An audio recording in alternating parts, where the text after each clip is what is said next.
누가복음입니다. 누가복음 16장 19절부터 31절까지 말씀이고요. 우리 제가 봉독하도록 하겠습니다. 한 부자가 있어 자색옷과 고운 베옷을 입고 날마다 호화롭게 즐기더라. 그런데 나사로라 이름하는 한 거지가 헌데 투성이로 그의 대문 앞에 버려진 채 그 부자의 상에서 떨어지는 것으로 배부르려 하매 심지어 개들이 와서 그 헌대를 핥더라. 이에 그 거지가 죽어 천사들에게 받들려 아브라함의 품에 들어가고 부자도 죽어 장사되매 그가 음부에서 고통 중에 눈을 들어 멀리 아브라함과 그의 품에 있는 나사로를 보고 불러 이르되 아버지 아브라함이여 나를 궁일이 여기사 나사로를 보내어 그 손가락 끝에 물을 찍어 내 혀를 서늘하게 하소서. 내가 이 불꽃 가운데서 괴로워하나이다. 아브라함이 이르되 예 너는 살았을 때에 좋은 것을 받았고 나사로는 고난을 받았으니 이것을 기억하라. 이제 그는 여기서 위로를 받고 너는 괴로움을 받느니라.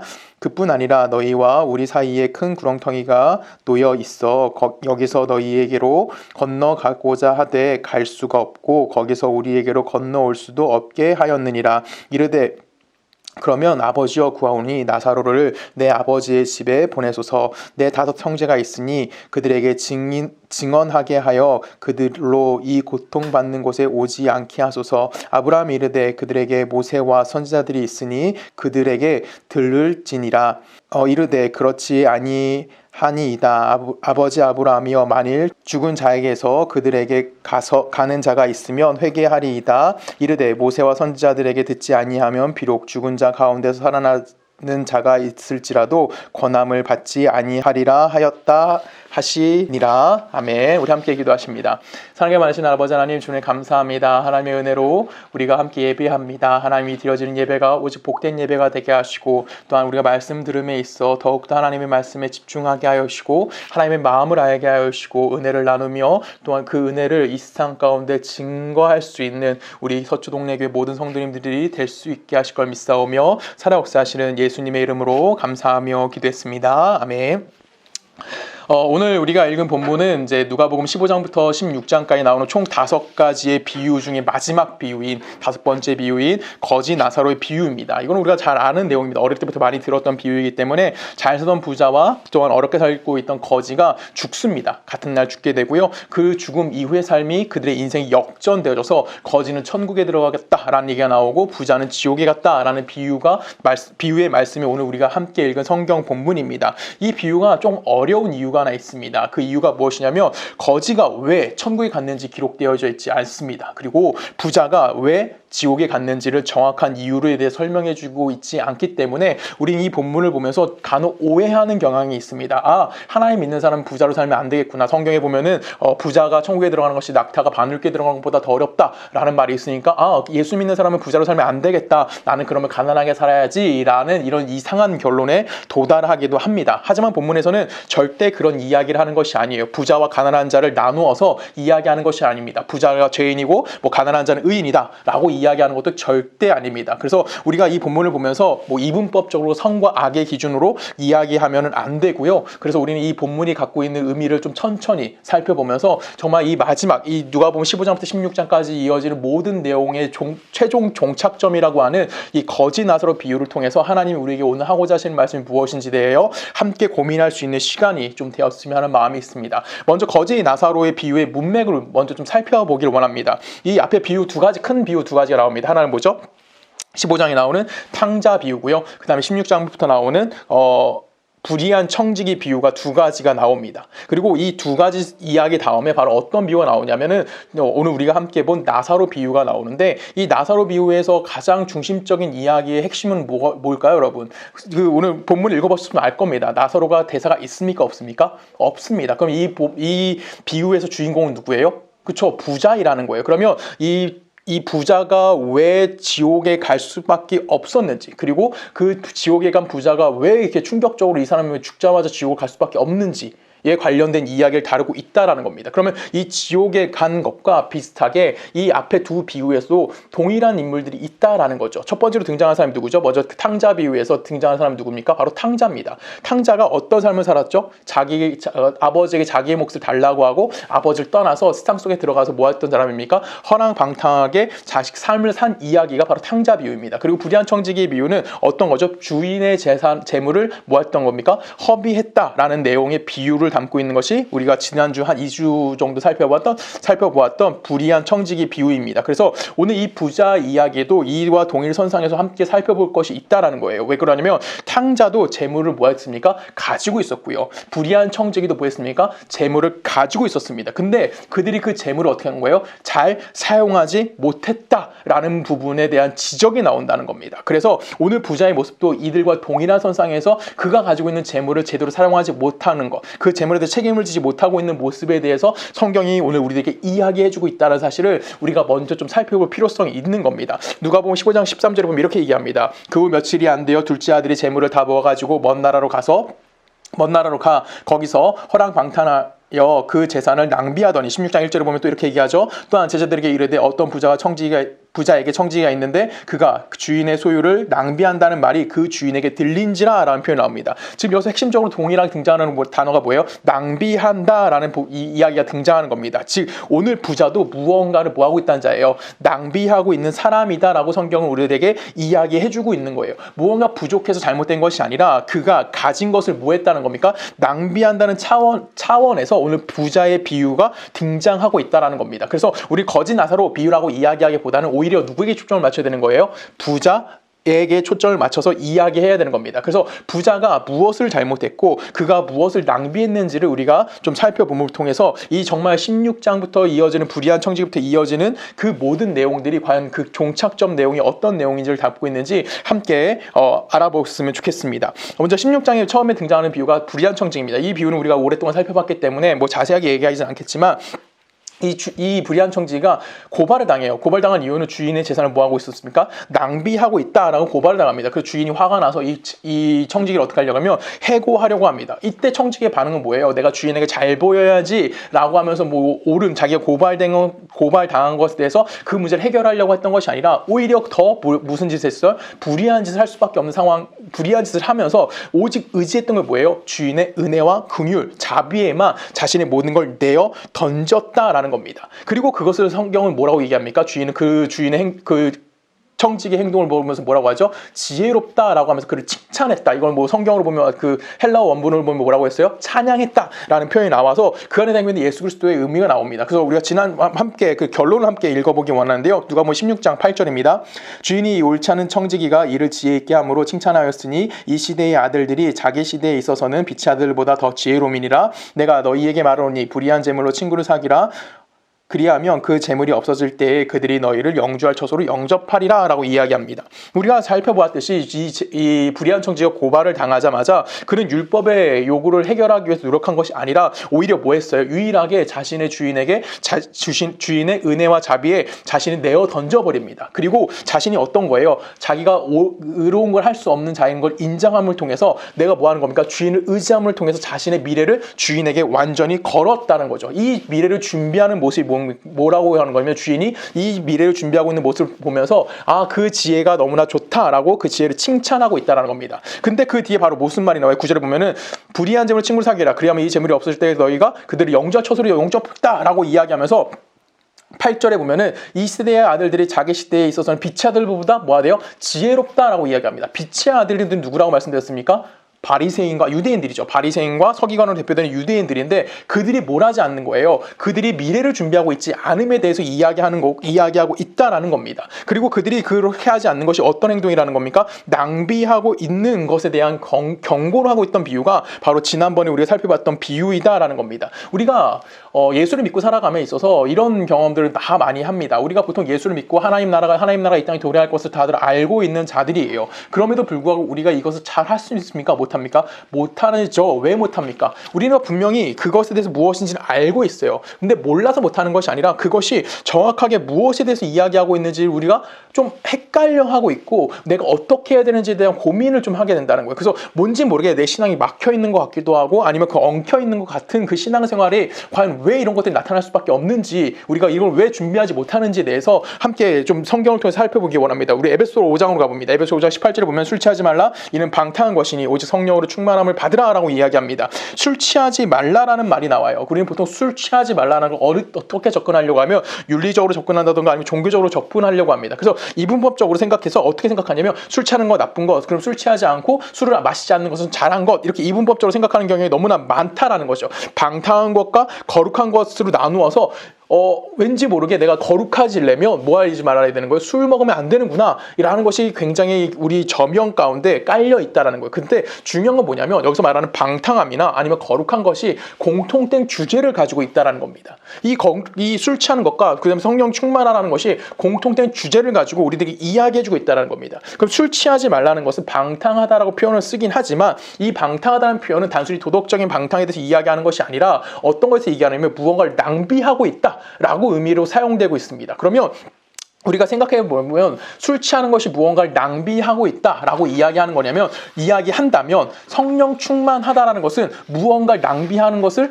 안 하고 있다는 거죠. 낭비하지 않다는 건 뭐예요? 내가 생각하거나 아니면 내가 노력해서 무언가를 쌓고 풍성하게 하고자 하는 것이 뭐다라고 얘기하는 겁니까? 그것이 성령 충만이다라고 이야기하는 거예요. 탕자 비유나 아니면 부유한 청지기 비유 그리고 이 거지 나사로의 비유에서 마지막에서 나타나고 있는 마지막으로 우리에게 이야기해 주는 건 뭐냐면 그들 안에서 공통적으로 나타난 죄가 뭐라고 얘기하는 겁니까? 낭비다라고 이야기하는 겁니다. 그래서 그 낭비하는 것 가운데 기독교인들이 너무나 못하고 있는 거고 그리고 우리가 무엇을 낭비하고 있는지에 대해서 이야기해 주는 것이 바로 이 모든 비유에서의 마지막 결론으로 우리가 접근해 보아야 하는 거예요. 자, 여러분 술 취하는 것이 낭비입니까? 여기 고민이 되는 거죠. 여러분 술 다 좋아하실 거라 믿어요. 저는 마시지 않습니다. 저는 뭐 도덕적으로 마시지 않는 것도 아니고요. 뭐 몇 번 말씀드렸지만 전 종교심 때문에 마시지 않는 것도 아니에요. 저희 집사람과 약속 때문에 마시지 않고 있는 것뿐이에요.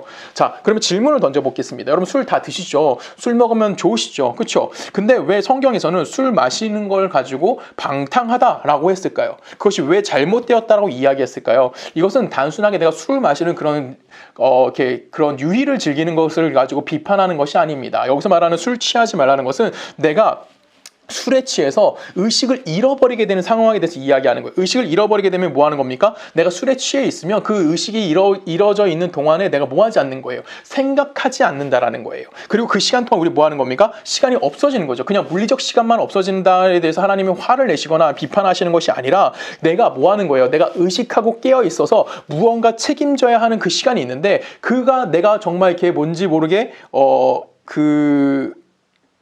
정말 술에 깊이 취해가지고 내가 정신을 잃어버리게 되어진다면 내가 무언가 책임져야 될 시간에 대해서 그것이 없어짐에 대한 의미를 우리에게 주고 있다는 겁니다. 쉽게 말하면 필름이 끊겨있는 시간 동안이 뭐라고 얘기하는 거예요? 방탕한 시간이라고 이야기하는 거고 필름이 끊어져 있는 시간 동안을 우리가 뭐라고 얘기하냐면 낭비하는 시간이라고 이야기하는 겁니다. 그래서 그 술 취하지 말라의 결론이 에베소 5장 18절의 결론으로 에베소 5장 18절의 결론으로 주어지는 겁니다. 그러면 그 앞에 내용이 당연히 뭐에 대해서 얘기하는 걸까요? 우리가 낭비하는 것과 낭비하지 않는 것에 관련된 이야기를 하고 있겠죠. 우리 성경 계속해 볼까요? 에베소 5장 8절입니다. 제가 읽습니다. 너희가 전에는 어둠이더니 이제는 주 안에서 빛이라 빛처럼 행하라. 빛의 열매는 모든 착함과 의로움과 진실함이 있느니라. 주를 기쁘시게 할 것이 무엇인가 생각하여 보라. 너희는 열매 없이 없는 어둠의 일에 참여하지 말고 도리어 책망하라. 그들이 은밀히 행하는 것들은 말하기도 부끄러운 것들이라. 그러나 책망을 받는 모든 것이 빛으로 말미암아 드러나나니 드러나는 것마다 빛이니라. 그러므로 이르기를 잠자는 자여 깨어서 죽은 자들 가운데서 일어나라. 그리스도께서 너희에게 비추시느니라 하셨느니라 라고 얘기합니다. 지금 뭐가 대조가 이루어지고 있죠? 어둠과 빛이 대조가 이루고 있습니다. 여러분 어둠이 뭐죠? 어둠은 혼란이라고 이야기할 수 있어요. 여러분 혼란이라는 것은 뭐예요? 내가 볼 수가 없는 거고 분별할 수 없는 거고 그 다음에 내가 올바른 선택을 할 수가 없는 상태. 내가 쉽게 말하면 갈팡질팡하고 있는 상태가 뭐라고 하는 겁니까? 바로 이 어둠이 상태라는 겁니다. 이 반대로 빛은 뭐 하는 거예요?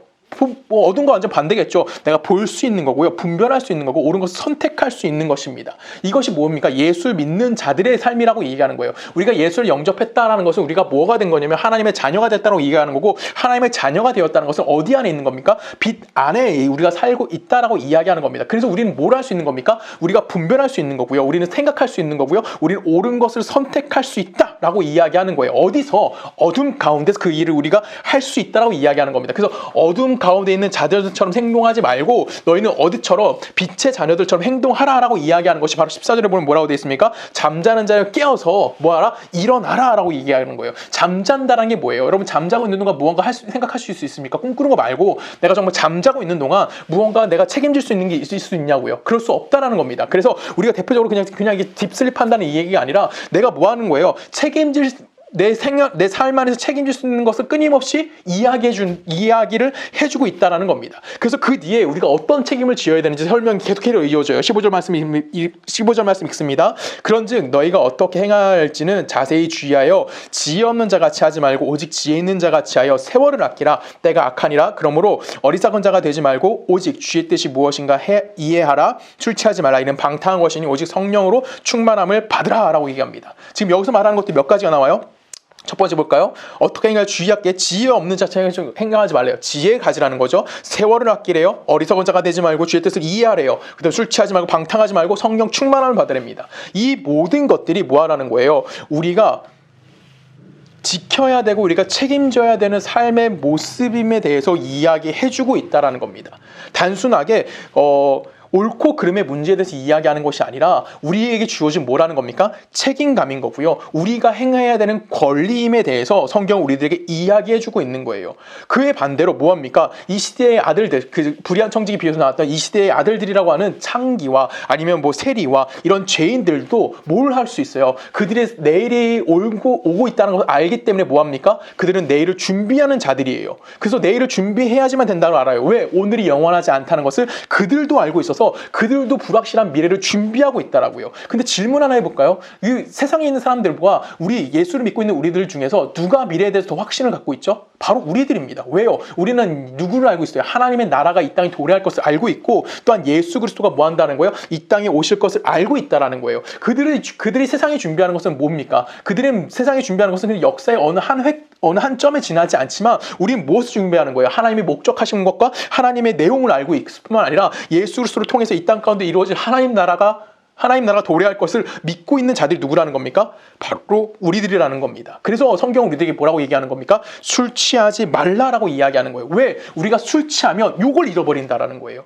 우리가 술 취하고 방탕한 것이 뭐라는 거예요? 하나님의 나라가 이 땅에 올 거기 때문에 우리에게 주어진 책임감, 우리가 가져야 되는 권리, 우리가 누려야 되는 하나님의 영예, 이런 모든 것들에 대해서 잊어버리게 된다는 겁니다. 그래서 뭘 받으랍니까? 성령 충만함을 요구받는 인생을 우리가 뭐 할 수밖에 없는 거예요? 살 수밖에 없는 거예요. 그래서 그 인생 가운데 뭐 하는 겁니까? 생각하는 거고요. 분별하는 거고요. 지혜로운 선택을 하는 겁니다. 그것이 바로 어떤 책임이에요? 오늘을 책임져야 되는, 오늘이라는 나를 책임져야 되는 것을 하나님이 우리에게 요구하고 있다는 겁니다. 그럼 그 오늘이 어떤 날인가요? 우리가 오늘 살아가잖아요. 우리가 책임져야 되는 오늘이 어떤 날이에요? 로마서에 보면 이렇게 얘기합니다. 5장 1절에 보면은 그러므로 우리가 믿음으로 의롭다 하심을 받았으니 우리 주 예수 그리스도로 말미암아 하나님과 화평을 누리자. 또한 그로 말미암아 우리가 믿음으로 서 있는 이 은혜에 들어감을 얻었으며 하나님의 영광을 바라고 즐거워하느니라 라고 이야기합니다. 지금 뭐라고 하고 있어요? 우리가 믿음으로 의롭다 하심을 받았어요. 그래서 우리가 뭘 한대요? 하나님과 화평을 누린대요. 그 오늘이 바로 이런 날이라는 겁니다. 거기서 끝나지 않아요. 그로 말미암아 우리가 어떻게 한대요? 그 은혜로 들어감을 통해서 하나님의 영광을 바라보고 즐거워한대요. 아, 내가 하나님과 화평을 누리고 내가 예수를 믿음을 통해서 하나님과 화평을 누리고 하나님과 화평을 누림을 통해서 난 뭐 하는 거예요? 하나님의 영광을 바라보고 또한 그 안에 즐거워하는 것, 그것이 우리에게 주신 무슨 날입니까? 오늘이라는 시간이에요. 우리는 그 오늘이라는 시간을 살아가는 거예요. 이미 우리는 어떻게 되는 겁니까? 우리에게 주어진 하나님 나라가 무엇인지 알고 있는 자들이고 그 약속대로 우리의 삶이 어떻게 이루어질지를 믿고 살아가는 자들, 즉 우리의 운명은 어쩔 수 없이 하나님이 정해진 틀 안에서 살아갈 수밖에 없는 인생이다 라는 것을 고백하고 있는 자들이 뭐예요? 바로 우리인 거고, 그것이 오늘 여러분들이 살아가고 있는 날인 거고, 그것이 여러분들이 허락되어져 있는 오늘 우리가 책임져야 될 오늘이란 시간입니다. 근데 문제가 단순히 우리가 기뻐만 하고 즐거움하면 땡큐 하겠는데 그렇지가 않은 거예요. 하나님이 그 오늘을 어디로 이끄실까요? 3절에 이렇게 얘기합니다. 다만 이뿐이 아니라, 아까 그 즐거움 우리에게 허락하신다고요. 근데 그뿐만 아니라 어떻게 된대요? 우리가 환난 중에도 즐거워하니 이는 환난은 인내를, 인내는 연단을, 연단은 소망을 이루는 줄 알미로다 라고 이야기합니다. 하나님이 우리를 어디로 이끌어 가신대요? 우리의 오늘을 환난으로 이끌어 가신대요. 왜 환난을 이끌어 가실까요? 우리가 이 세상을 살아가면서 낭비하는 것을 하나님이 우리가 낭비하지 못하게 하시기 위해서 우리에게 뭐라는 겁니까? 우리에게 끊임없이 뭘 주시는 거예요? 고통이라는 걸 주신다라는 겁니다. 왜요? 그 고통을 주심을 통해서 우리는 내가 가지고 있는 기독교 신앙이 단순히 내가 A를 원하면 A를 하나님께 바치면 B라는 것을 내가 원하는 것 하나님이 주시는 그런 보상 체계가 아닌 것을 하나님이 우리에게 알게 하시겠다라는 거예요. 하나님은 내가 기대하는 것과 내가 원하는 것 주시는 분인 그런 우상과 같은 존재가 아니라는 것을 우리에게 알게 하신다는 거죠. 왜? 하나님과 우리는 어떻게 맺어진 관계예요? 인격적 관계를 맺어져 있다는 거예요. 단순하게 기계적으로 만져져 있는 것이 아니라 우리에게 고통을 면제해 주기 위한 그런 어떠한 신적 존재가 되시는 것이 아니라 하나님이 어떠한 분인지를 알게 만들어주고 그 우리에게 허락되어진 구원을 통해서 우리가 이 땅 가운데 살아가면서 어떤 삶을 살아가야 되는지를 스스로 뭐 할 수 있는 자들입니까?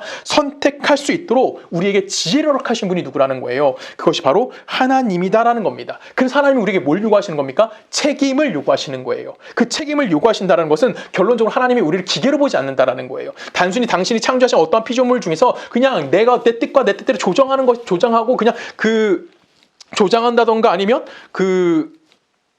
기계적 작동을 하고 있는 어떤 기계로 만들어 놓으신 것도 아님에 대해서 이야기하는 겁니다. 하나님이 우리에게 책임을 요구하신다는 건 뭘까요? 우리가 처음에 탕자 이야기만 잠깐 살펴보긴 했는데 여러분 책임을 요구한다는 것은 그 안에 무엇이 주어진다는 겁니까? 자유로운 선택이 주어진다는 거예요. 자유로운 선택을 할 수 있다는 것은 결론적으로 내가 결정되어져 있는 내가 그 결말을 뭐 할 수 있는 거예요?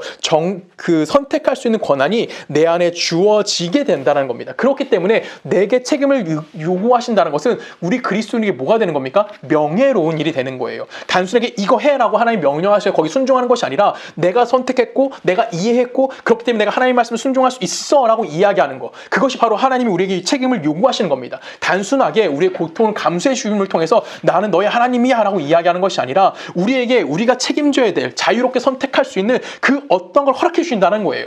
그리고 그 허락해 주심을 통해서 우리 안에서 무언가 만들어낼 수 없다는 것, 영원한 것을 만들어낼 수 없다는 것을 지각하게 만들어 주시는 겁니다. 그 지각 속에서 모든 것의 근원이 누구에 있다는 걸 깨닫게 되는 겁니까? 하나님에게 있는 거고, 우리에게 주어진 자유도 누구에 근거한다는 거예요? 하나님으로부터 근거한다는 것을 스스로 인식할 수 있게, 스스로 확인할 수 있게 해주시는 분이 바로 여호와 하나님이라는 겁니다. 그래서 이 모든 고난이나 아니면 이런 모든 환난 속에서 우리는 뭐 하는 거예요? 하나님을 배워가는 겁니다. 그래서 내게 주어진 고난이 힘들지라도, 내게 주어진 환경이 어려울지라도 그것은 우리에게 뭐가 되는 거예요? 피가 되고 살이 되는 겁니다. 내가 신앙적으로 클 수 있게 되어진다는 거예요. 우리는 내가 좀 어려움에 처하면 하나님이 내게 진노하셨다고 착각을 해요.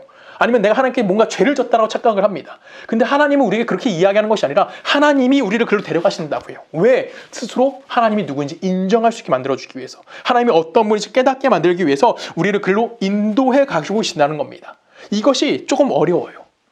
그래서 지금 보면은 아까 5장 3절에 보면 뭐라고 되어 있습니까? 환난이 어디로 인도한대요? 인내로 우리를 데려간대요.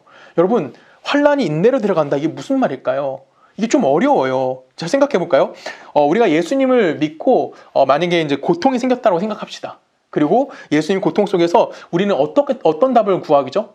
굉장히 쉽게 문제가 해결되길 원해요. 그래서 하나님께 이렇게 기도합니다. 하나님, 이 고통을 해결해 주세요. 이 고통만 해결해 주시면 너무 감사할 것 같아요 라고 기도를 해요. 그러면서 우리는 또 뭐라고 하죠? 하나님, 그럼 내가 성경 10장 볼게요. 아니면 전도를 하겠습니다 라고 하나님 앞에 얘기하던가, 아니면 내가 정직하게 살겠다라고 기도를 합니다. 그런데 알다시피 우리가 이렇게 기도한다고 할지라도 하나님 그 기도에 응답하십니까? 응답하지 않으신다라는 거예요.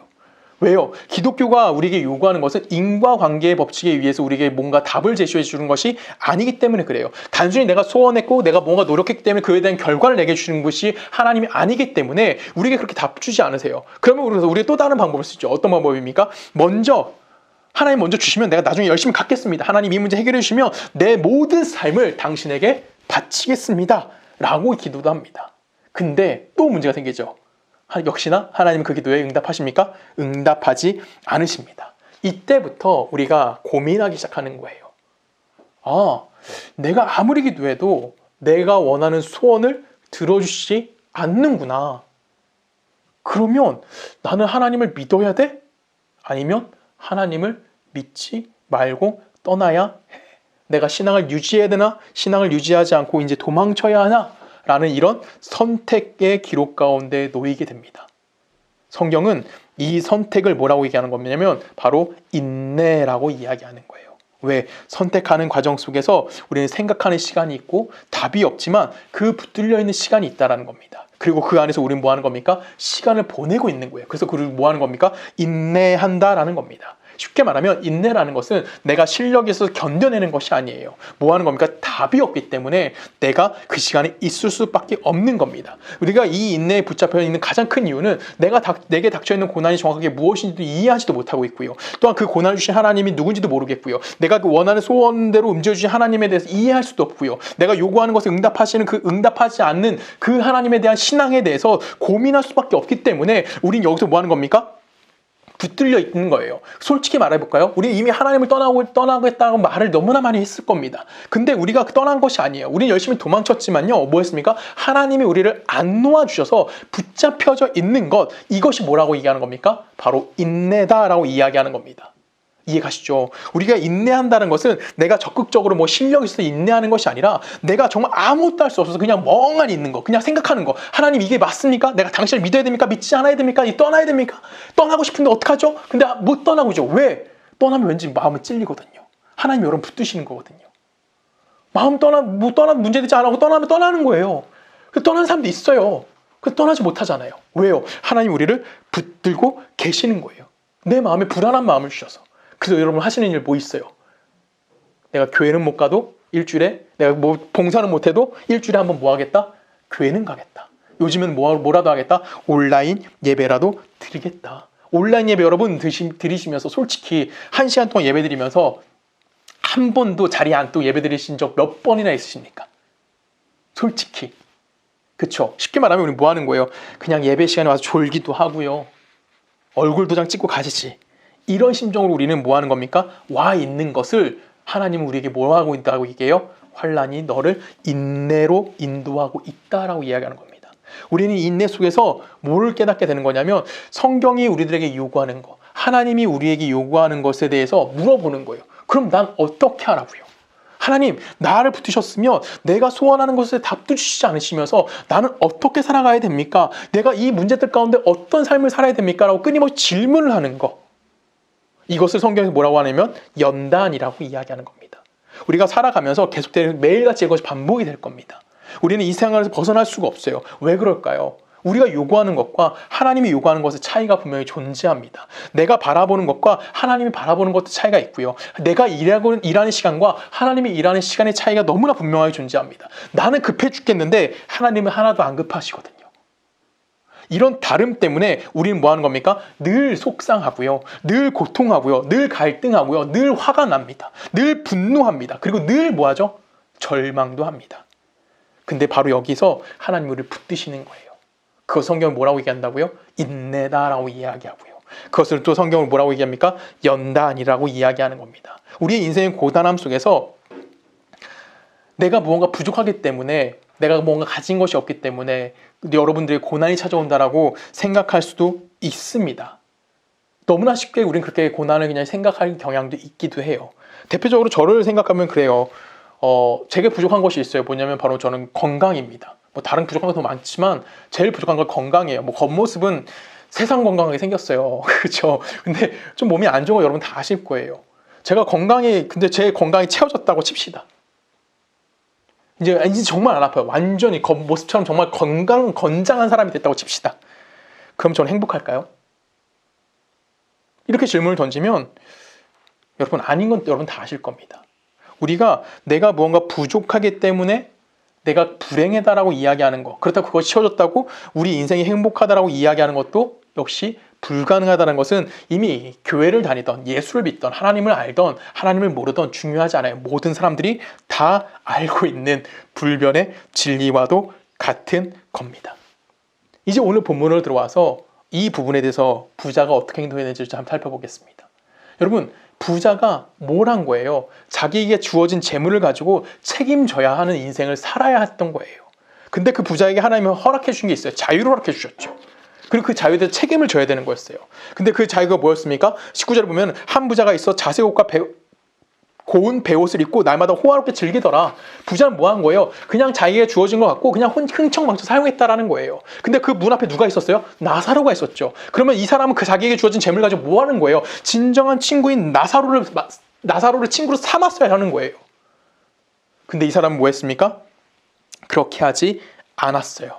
오히려 주어진 재물만 가지고 그 시간을 가지고 뭐 했습니까? 자기 인생을 말아먹는 기회로, 정말 기회로, 인생을 말아먹는 기회로 그것을 사용했다라는 겁니다. 탕자 비유에서 형의 얘기가 나와요. 아버지가 자기 동생에 대하여 잔치를 베푸니까 그때 동생이 그 아버지를 향해서 형이 분노하는 장면이 나옵니다. 이렇게 얘기합니다. 15장 30절에 보면, 누가 보면 15장 30절에 보면은 아버지의 살림을 창녀들과, 무서운 얘기예요, 창녀들과 함께 삼켜버린 이 아들이 들어오매 이를 위하여 살찐 송아지를 잡으셨나이다 라고 얘기합니다. 형이 분노한 거예요. 특히 여기서 한글 성경에는 삼켜버린이라고 번역되어 있는 이 번역을 영어로는 어떻게 번역하냐면 스퀘ን더라고 번역합니다. 스퀘ን더가 뭐냐면 낭비하다. 즉 뭐 했다는 거예요? 아버지의 재물을 낭비했다라는 거예요. 근데 이게 단순히 아버지가 갖고 있던 재산의 얼마를 창녀들에게 써버렸어 라고만 이야기하는 걸까요? 그런 얘기가 아니죠. 아버지의 재산을 책임져야 될 시간을 뭐 했다는 겁니까? 낭비해 버렸다라는 겁니다. 지금 내가 건강하고 내가 능력이 있고 내가 재력이 있다는 이유로 내가 오늘 책임져야 될, 내가 하나님이 나에게 주신 책임져야 될 시간들을 내가 잘 활용하고 있지 않다면, 그리고 내게 주신 것들을 가지고 그것이 조건이고 수단으로 당연히 단순히 내가 삶을 살아간다고 이야기한다면 우린 누가 되는 겁니까? 탕자가 될 수밖에 없는 거고요. 우리는 불의한 청지기보다 못한 자가 되는 거고요. 우린 또한 누구인 겁니까? 부자인 것입니다. 매일 하나님은 우리에게 찾아와셔서 우리를 시험하시는 거예요. 우리를 단련시키고 우리를 연단시키시는 겁니다. 어떻게 하실까요? 어떤 사람은 주십니다. 어떤 사람에게는 부족하게 하시죠. 그리고 우리를 어디를 끌어가십니까? 환난, 쉽게 얘기할게요. 곤경으로 우리를 처하게 만드시는 거예요. 그 속에서 우리를 뭐하게 만드신 겁니까? 우리가 생각하게 하시는 겁니다. 하나님 이게 답니까? 하나님 이렇게 하고 어떻게 삽니까? 이런 내 인생 어떻게 살아갈 수 있습니까? 라고 한탄하게 하시면서요, 우리에게 질문하시는 거죠. 너 정체성이 뭐야? 네가 믿고 있는 하나님이 누구야? 그 질문을 받는 순간 우린 뭐합니까? 모두 다 대답을 회피해버립니다. 그리고 도망가려고 하죠. 대답하지 못합니다. 그러면서 하나님께 또한 이렇게 기도하죠. 하나님, 내가 이런 생각 안 하게 해. 하나님, 내가 그냥 먹고 잘 살 수 있도록 하나님 내 삶의 조건을 다 맞추시면 얼마나 고마울까요? 핑계를 두고 해야 되는 거예요. 하나님에게 넘기면서 하나님을 향한 불평을 드러냅니다. 그래서 우린 뭡니까? 부자인 거예요. 시간을 말아먹고 있는 자들인 겁니다. 하나님 우리에게 주신 시간을 가지고 그 시간을 가지고 하나님의 내 삶의 책임을 가지고 사는 것이 아니라 그것을 낭비하면서 살고 있는 거예요.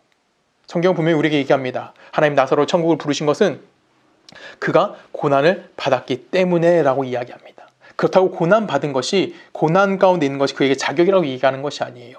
그가 고난이 우리 뭐 하는 겁니까? 우리를 천국으로 인도해 간다라는 거예요. 왜? 그 고난을 통해서 우리 뭐 할 수밖에 없는 겁니까? 생각할 수밖에 없는 거고요. 생각함을 통해서 우리는 끊임없이 하나님이 누구신가에 대한 답을 찾는 거고 우리의 정체성에 대해서 고민하게 하는 거예요. 환난은 인내를, 인내는 연단을 소망을 바라보게 만드는 겁니다. 그것이 바로 우리의 삶인 겁니다. 바울은 갈라디아에서 우리에게 이렇게 이야기합니다. 그리스도 예수의 사람은 육체와 함께 그의 정욕과 탐심을 십자가에 못 박았느니라. 만일 우리가 성령으로 살면 또한 성령을 행할지니 헛된 영광을 구하여 서로 노엽게 하거나 서로 투기하지 말지니라.